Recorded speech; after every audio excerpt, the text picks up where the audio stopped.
Bodhisattva universal worthy, known in Japanese as Fugen Bosatsu. This remarkable being, revered for his profound wisdom and compassion, plays a pivotal role in the final chapter of the Lotus Sutra. His appearance marks not an ending, but a new beginning, a promise of eternal protection and propagation for the sutra's teachings. The Lotus Sutra, in its concluding chapter, presents us with a powerful scene. Bodhisattva universal worthy, surrounded by an inconceivable number of other great bodhisattvas, arrives before the Buddha. His purpose?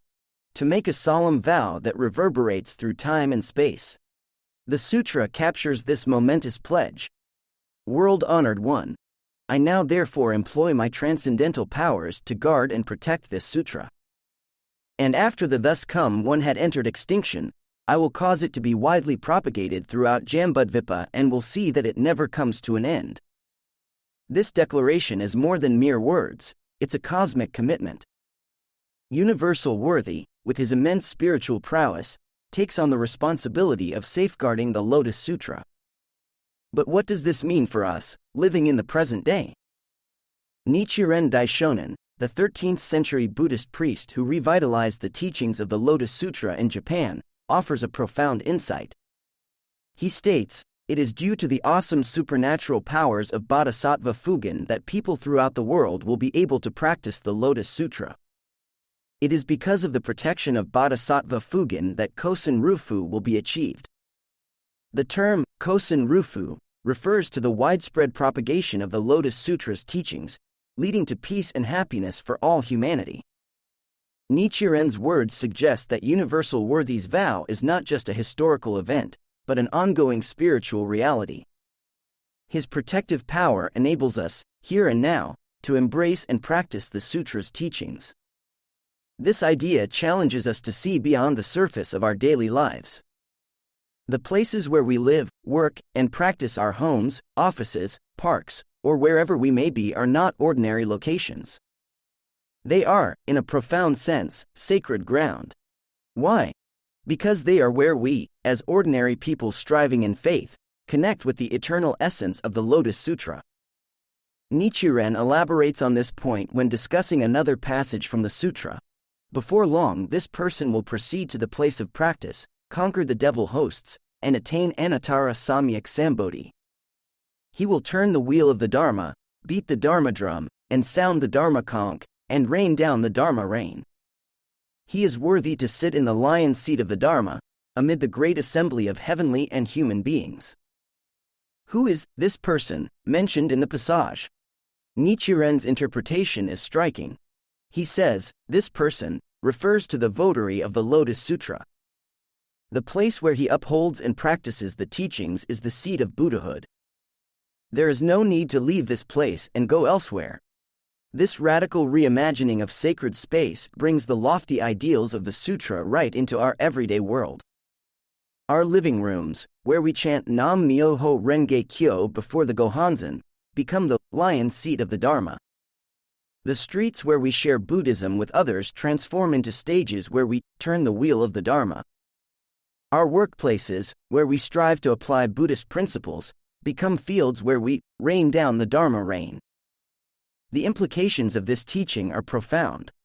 It dismantles the notion that enlightenment is something distant or separate from our current lives. Instead, it asserts that the supreme awakening of Buddhahood can be realized right where we are. Universal Worthy's vow, then, is not just about preserving a text. It's about empowering practitioners to manifest the sutra's essence in their lives. This empowerment is vividly illustrated in another passage from the chapter. Therefore, Universal Worthy, if you see a person who accepts and upholds this sutra, you should rise and greet him from afar, showing him the same respect you would a Buddha. Nichiren refers to this as the ultimate inheritance. He explains that Shakyamuni Buddha, in these words, transferred the essence of the entire Lotus Sutra which he had expounded over 8 years to the people of the latter day of the law, our present era. The key point? That devotees of the Lotus Sutra should be respected as Buddhas. This teaching shatters conventional hierarchies. It tells us that the path to Buddhahood is not about achieving a certain status or position.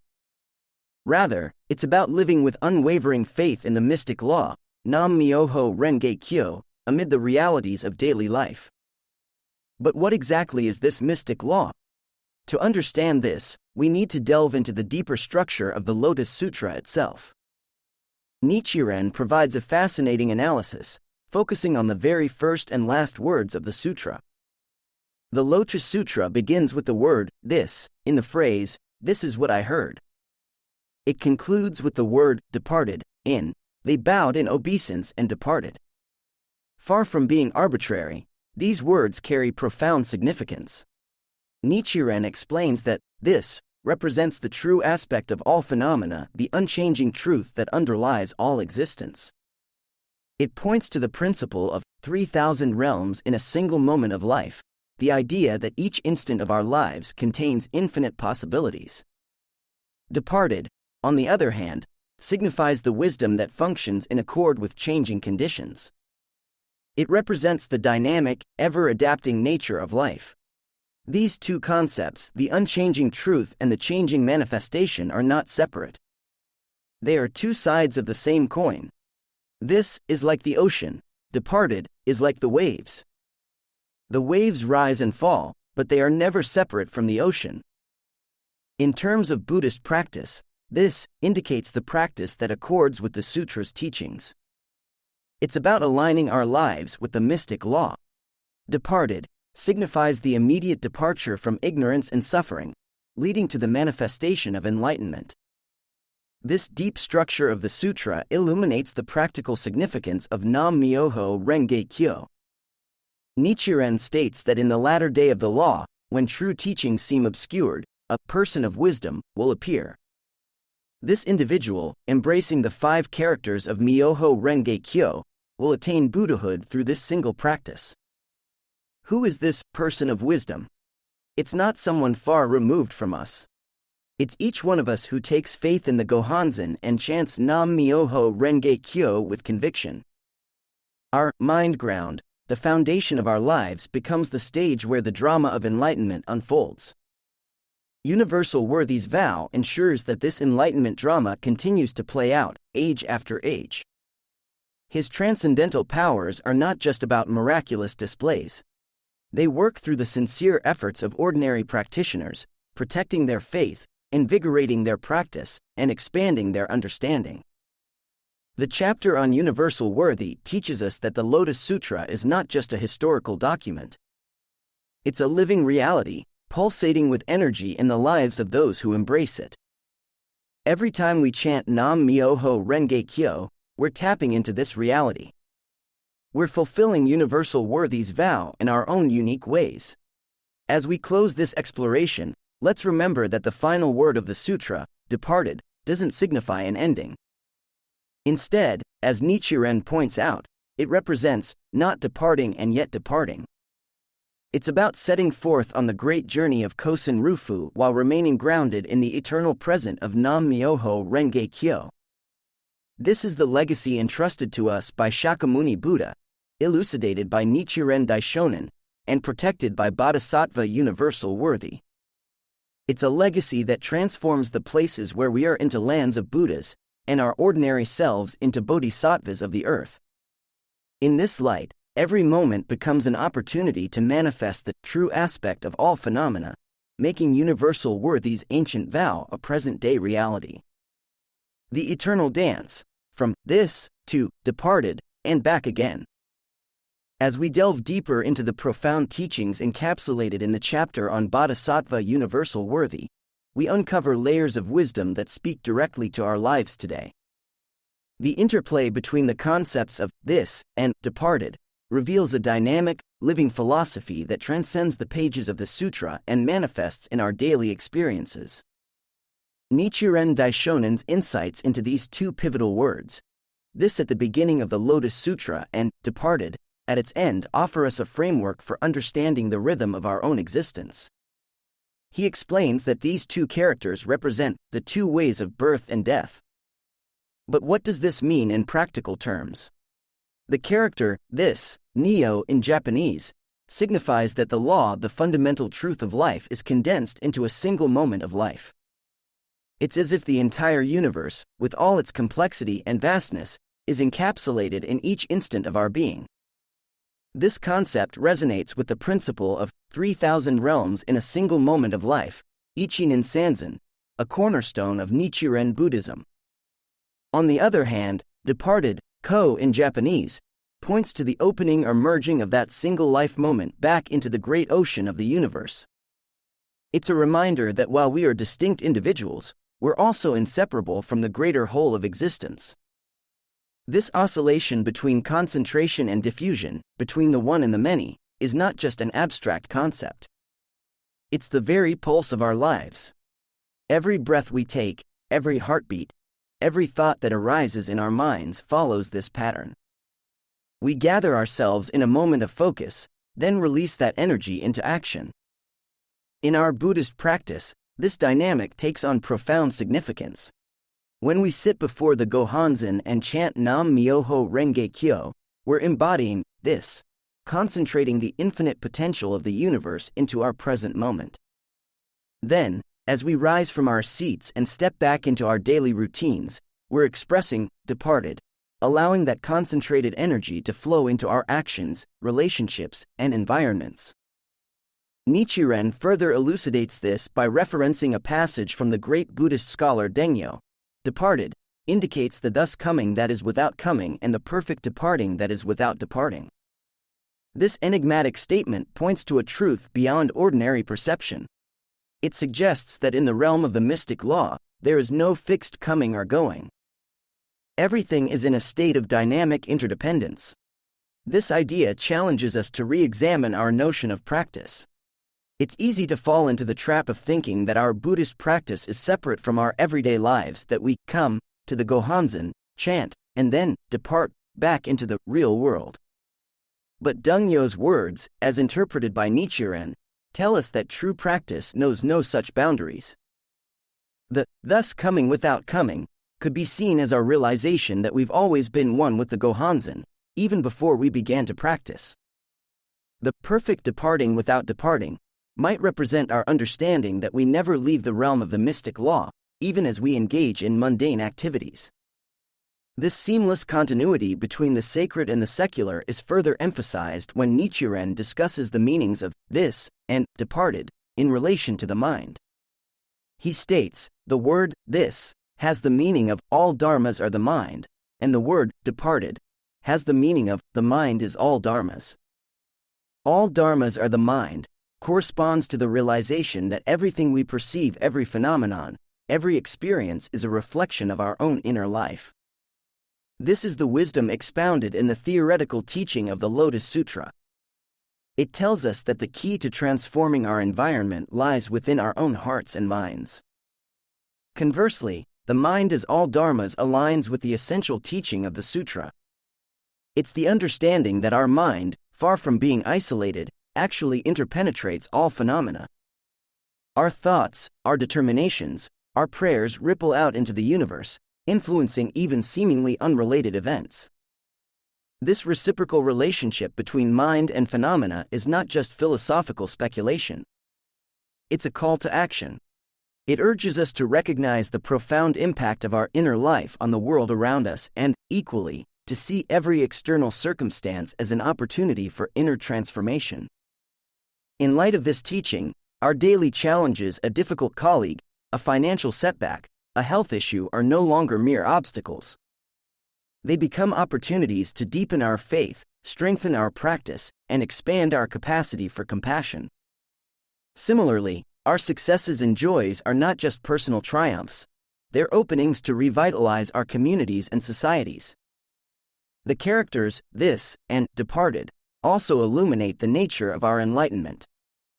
Nichiren notes that in one sense, this indicates the true, while departed indicates the aspect. He further relates true to the ninth consciousness, the fundamentally pure life force that is one with the mystic law, and aspect to our six consciousnesses, or the functioning of our mind in daily life. This correlation offers profound hope. It assures us that no matter how clouded our daily thoughts and perceptions may be, the crystal-clear realm of Buddhahood is never absent. Our practice, then, is not about attaining something new or foreign. It's about revealing what has always been present. Moreover, Nichiren's analysis reminds us that the entire message of the Lotus Sutra, from beginning to end, is encapsulated in the phrase, the true entity of all phenomena, Shoho Jiso. Everything from the most sublime spiritual experience to the most mundane daily task is, in its true light, an expression of the wonderful mystic law. In practical terms, this means that every moment of our lives is pregnant with the possibility of enlightenment. The morning commute, the team meeting, the family dinner, each of these is a unique opportunity to manifest our Buddha nature. This, the concentrated truth, flows into departed, our diversified activities, and departed, returns to this, in an endless, life-affirming cycle. Ultimately, Bodhisattva Universal Worthy's vow ensures that this dynamic process continues eternally. His transcendental powers work through our seemingly ordinary efforts, guaranteeing that even in the most challenging times, what Buddhism calls the latter day of the law, the light of the Lotus Sutra will never be extinguished. As we conclude our exploration, let's return to Nichiren's cryptic statement. The ultimate meaning of the word departed is the departure of not departing and yet departing. In the context of our discussion, we might interpret this to mean that while we set forth on the great adventure of Kosen Rufu, spreading the mystic law far and wide, we never actually leave the unchanging realm of Buddhahood. Our lives become a continuous odyssey of this and departed, of concentrating and diffusing, of receiving and giving. We inhale the wisdom of the Lotus Sutra and exhale it as compassionate action in the world. And with every breath, we fulfill Universal Worthy's magnificent vow, turning the places where we live and work into stages for the unfolding drama of universal enlightenment. In this light, we see that this, the mystic law, is not something distant or abstract. It's the vital essence of our being. And departed is not an ending, but an ever-renewed beginning. It's our moment-by-moment departure from delusion into the vast ocean of wisdom and compassion that is Nam-myoho Renge Kyo. So let us chant with renewed vigor, study with deepened insight, and take action with unwavering courage. For in doing so, we become living embodiments of Universal Worthy's vow, eternal guardians of the Lotus Sutra in this ever-unfolding moment called now. Awakening to our mission, the Bodhisattvas of the earth. As we continue our journey through the profound teachings of the Lotus Sutra's final chapter, let us turn our attention to a critical aspect of Bodhisattva Universal Worthy's vow, its implications for our own identity and mission. This exploration leads us to one of the most revolutionary concepts in Nichiren Buddhism, the role of the Bodhisattvas of the earth. The sutra's description of Universal Worthy's arrival before the Buddha is more than just a dramatic scene. It's a model for our own emergence in this world. The text tells us that he came in the presence of the Buddha, surrounded by great bodhisattvas in numbers as many as the sands of 8 Ganges rivers. This vast entourage represents the innumerable bodhisattvas who have vowed to protect and propagate the Lotus Sutra. But who are these bodhisattvas? Nichiren Daishonin provides a startling answer. In the context of our current age, the latter day of the law, these bodhisattvas are none other than the ordinary people who embrace faith in the Lotus Sutra us. This identification might seem audacious at first. After all, most of us don't feel particularly saintly or enlightened. We struggle with our jobs, our relationships, our own shortcomings.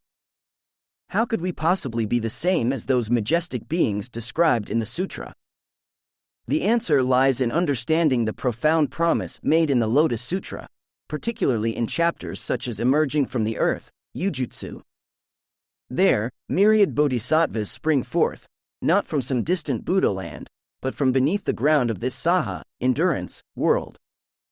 They vow to uphold the sutra in the evil age after the Buddha's passing. Nichiren teaches that these bodhisattvas of the earth represent the eternal inherent Buddhahood within all people. Their emergence from the earth symbolizes the revelation of this Buddha nature from within the depths of our lives. In other words, we don't become bodhisattvas. We awaken to the fact that we have always been bodhisattvas. This awakening is precisely what happens when we embrace faith in Nam-myoho Renge Kyo. The moment we face the Gohanzen with the determination to dedicate our lives to the law, we step into our eternal identity as bodhisattvas of the earth. Our seeming ordinariness becomes the stage upon which the extraordinary drama of Universal Worthy's vow unfolds. But what does this mean in practical terms? How do we live as these awakened bodhisattvas? The key lies in the sutra's description of Universal Worthy's actions. He doesn't just make a vow, he employs his transcendental powers to guard and protect this sutra. Similarly, our Bodhisattva identity isn't just a lofty title, it's a call to action. Our transcendental powers might not look like the miraculous feats described in the sutras. Instead, they manifest as our courage to share Buddhism with others despite our fears, our compassion to support fellow members even when we're tired, our wisdom to make tough decisions based on faith rather than expedience. Every time we chant Nam-myoho Renge Kyo in front of the Gohanzen, braving feelings of doubt or fatigue, we're exerting our transcendental power to guard and protect this sutra. Each effort to study Nichiren's writings, even when our schedules are packed, is an act of safeguarding the law. And when we muster the courage to talk about Buddhism with a friend or colleague, we're causing it to be widely propagated throughout Jambudvipa. Moreover, this bodhisattva practice isn't confined to explicitly Buddhist activities. The sutra says of the person who embraces the Lotus Sutra, before long this person will proceed to the place of practice, conquer the devil hosts, and attain Anuttara Samyak Sambodhi. He will turn the wheel of the Dharma, beat the Dharma drum, and sound the Dharma conch, and rain down the Dharma rain. Nichiren's interpretation of this passage is radical. He states that the place where he upholds and practices the teachings is the seat of Buddhahood. There is no need to leave this place and go elsewhere. In other words, our homes, workplaces, and communities are the place of practice, mentioned in the sutra. It's right there, amid the challenges of daily life, that we conquer the devil hosts of our own negativity and societal degeneration. When we bring the spirit of faith and tenacity to our jobs, treating each task as an opportunity to turn the wheel of the Dharma, we're living as bodhisattvas of the earth. When we face our family issues with wisdom and compassion, refusing to be defeated by conflict, we're beating the Dharma drum. And when we engage in society, standing up for justice and humanity based on the spirit of the Lotus Sutra, we're sounding the Dharma conch.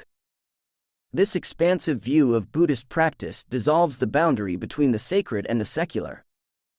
It challenges us to see every aspect of our lives as an opportunity to fulfill our vow as bodhisattvas. The morning rush hour becomes our parade ground as Universal Worthy's entourage. The office boardroom transforms into the ceremony in the air above the Buddha.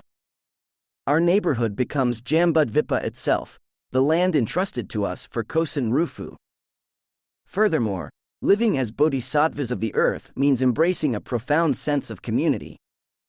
Just as Universal Worthy didn't come alone but was surrounded by countless other bodhisattvas, we too are interconnected with our fellow members. The apparent differences in our backgrounds, personalities, or circumstances are superficial. At the core, we're united by our shared vow to protect the law. This unity doesn't mean uniformity. On the contrary, it's a dynamic harmony where each person's unique qualities shine forth. Like instruments in a grand orchestra, we each play our distinct parts, creating a magnificent symphony of Kosen Rufu under the baton of our shared commitment to the mystic law. The chapter on Bodhisattva Universal Worthy concludes with everyone bowing in obeisance and departing. But as we've seen, this departing is not an end, it's a beginning. It's the start of our great journey to actualize Universal Worthy's vow in the real world. As we rise from our seats after chanting, as we step out of our Buddhist centers after meetings, we're not leaving our practice behind. Instead, we're embarking on the Bodhisattva's odyssey, carrying the light of Nam-myoho Renge Kyo into every corner of our lives. In this context, Nichiren's statement that the king's land is the land of his subjects takes on new meaning. As bodhisattvas born in this land, entrusted with its transformation, we recognize that every environment is our Buddha land. There is no place we go that is outside the realm of our vow, no circumstance that is beyond the reach of our mission. So let us advance with renewed conviction, knowing that we are the very bodhisattvas predicted in the Lotus Sutra. Let every challenge be our seed of the way, every difficulty our chance to conquer the devil hosts. And let our lives, ordinary as they may seem, become extraordinary testimonies to the power of the mystic law. For in the end, that is the essence of Universal Worthy's vow, not just to preserve the Lotus Sutra as a text, but to ensure that it lives and breathes in the actions of courageous individuals. Individuals like us, who have awakened to our identity as bodhisattvas of the earth and are determined to write the next chapter of Kosen Rufu with the ink of our own lives. As we do so, we fulfill Nichiren's sublime vision. Now, the Lotus Sutra has been spread, for the sake of all living beings, by a beggar in the Saha world. Those who share his faith are the ones who will propagate it in the future. Let us be those bearers of faith, turning Universal Worthy's ancient pledge into a vibrant, living reality for our troubled yet infinitely hopeful world.